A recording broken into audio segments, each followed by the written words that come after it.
артық қарамау. Оны көзіне Аталла Құранда ер адам сала өтіп баратқан кезде, бір жұмыс істеп жүрген кезде де әйелдер, ерлер бірге жұмыс істеп жатқан жердің өзінде қарамай тұрмайтын моменттар болмайды. Сол кезде Аталла айтады: «Вақул лил муъминин», сол орындарда істеп жүрген иман келтірген ерлерге айт, шама келгенше көздерін түсірсін.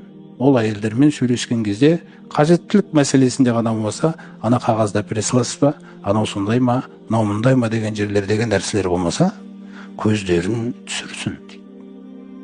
Сондай-ақ ұятты жерлерін сақтасын дейді.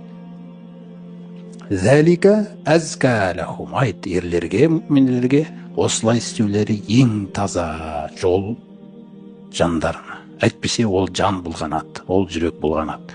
Өтеді, өткеннен кейін сен әлсіз жаратылғансың. Оны Ниса сүресінде айтқан. Әйелдер деп аталатын сүреде, еркектердің әлсіздігін Аталла әйелдер деп аталатын сүреде айтқан. Именно еркектердің әлсіздігі әйелдерге қатысты.